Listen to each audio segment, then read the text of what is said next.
ایک اور اہم خبر اپنے ناظرین سے شیئر کریں گے. یہاں پہ وزیر خارجہ اسحاق ڈار سے ترکیہ کے سفیر کی ہنگامی ملاقات ہوئی ہے. ترجمان دفتر خارجہ کا یہ بتانا ہے. علیم ملک ہمارے ساتھ ہیں, ان سے مزید جانیں گے. علیم, ملاقات سے متعلق بتائے گا.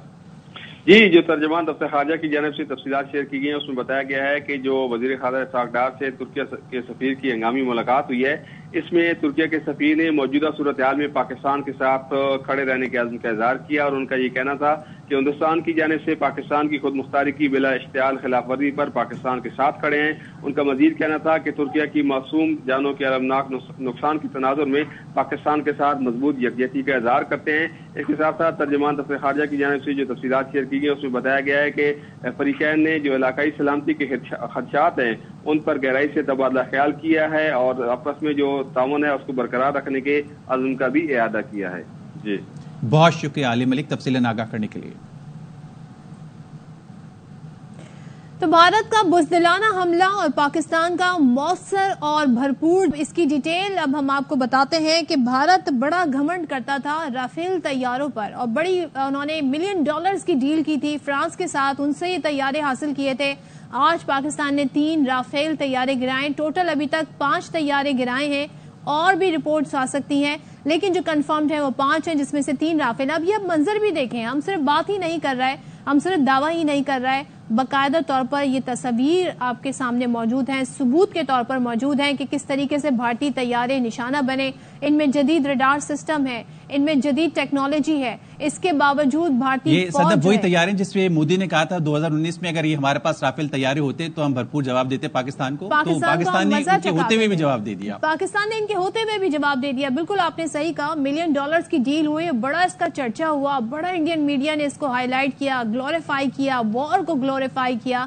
لیکن آپ یہ دیکھیں کہ اس وقت بھارتی طیارے جو ہیں وہ زمیں بوس ہو گئے ہیں. پاکستان نے انہی کی سرزمین میں یہ طیارے مار گرائے ہیں اور پاکستان کے تمام طیارے محفوظ ہیں, آپریٹو ہیں, جبکہ ان کے رافیل طیارے, ایک اور طیارہ, ساتھ میں ایک اور طیارہ جن پہ بڑا ناز تھا اور جس کے لیے بھارت ہم دیکھتے ہیں کہ بڑی بڑی ڈیلز کرتا ہے, ان کو ویپنز بھی فراہم کیے جاتے ہیں, جنگی ساز و سامان بھی فراہم کیا جاتا ہے, دنیا بھر سے ان کے حوالے سے تعلقات ہیں.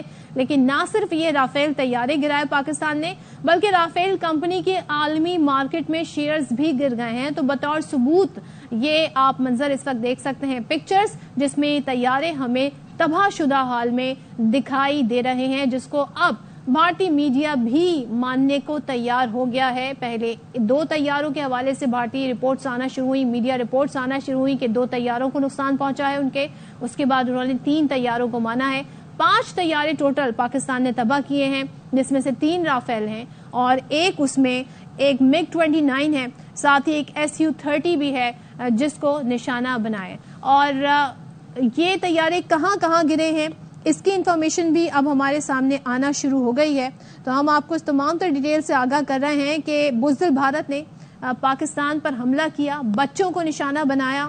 بزدل بھارت کو بچوں کے کہتے ہیں نا کہ نشانہ بنانے کو انہوں نے جواز کیا بنایا کہ جی ٹیررسٹ ہم نے کیمپس پر اٹیک کیا ہے, اور بچے اور سویلینز کو انہوں نے نشانہ بنایا. لیکن ہمارے سامنے یہ منظر ہے کہ جب ہم بات کرتے ہیں کہ ہم نے کون سے ٹارگٹ سیٹ کیے ہوئے تھے, ہم نے کس چیز کو نشانہ بنایا, تو ہم نے پھر وہ ثبوت بھی آپ کے سامنے پیش کی ہے. تو پاک فضائیہ نے بھارتی طیارے کو اخنور سیکٹر میں مار گرایا تھا. اب افواج پاکستان نے بھارتی جہریت کا یہ بھرپور جواب دیا ہے. بھارتی فضائیہ کا طیارہ مار گرایا ہے. بھارتی فضائیہ کے تباہ شدہ طیارے کی فوٹیج اور پکچرز سامنے آ گئی ہیں, جو اس وقت آپ اسکرین پر دیکھ بھی سکتے ہیں. فوٹیج میں بھارتی فضائیہ کا تباہ شدہ طیارہ دیکھا جا سکتا ہے. یہ اس وقت کا منظر ہے, یہ فوٹیج ہے جب دھواں اٹھ رہا تھا اور کچھ ہی دیر پہلے یہ طیارہ گر کر تباہ ہوا تھا اور پاکستانی فضائیہ نے اس کو ٹارگٹ کیا تھا اور نشانہ بنایا تھا. بھارتی فضائیہ کا طیارہ جل کر راکھ ہو گیا اور اس کے کچھ حصے, کچھ پارٹس کہیں گرے, کچھ پارٹس کہیں گرے. تو باقاعدہ طور پر کس جگہ پر یہ گرا ہے, کہاں کی یہ فوٹیج ہے, یہ بھی ہمارے سامنے آ گئی ہے. پاک فضائیہ نے بھارتی طیارے کو اخنور سیکٹر میں مار گرایا. تو یہ details Pakistani media, Pakistani channels share کر رہے ہیں. لیکن اس سے پہلے جو بھارت نے اقدام اٹھایا تھا تمام پاکستانی میڈیاز کو بلاک کر کے, یوٹیوبرز کو بلاک کر کے, یوٹیوب چینلز کو بلاک کر کے, تو اب اٹ میک سینس کہ کیوں بھارت کی جانب سے یہ سٹیپ لیا گیا, تاکہ یہ حقائق سامنے نہ آ سکے, یہ فوٹیج سامنے نہ آ سکے, یہ تصویر سامنے نہ آ سکے کہ بھارت کا کیا نقصان ہو رہا ہے. کیونکہ بھارت کا جو پلوامہ حملے کے بعد، پلوامہ فالس فلیگ حملے کے بعد جو ہم نے سوئفٹ ریٹارٹ کیا تھا، آپریشن سوئفٹ ریٹارٹ، اس میں جو ہم نے ان کو نقصان پہنچایا تھا وہ بھی ہم نے اس وقت نشانہ بنایا تھا، اور جس طریقے سے ہم نے ثبوت کے ساتھ بات کی تھی وہ بھی ہم نے اسی طریقے سے ایویڈنس کے ساتھ پرووائڈ کی تھی تمام تر ثبوت۔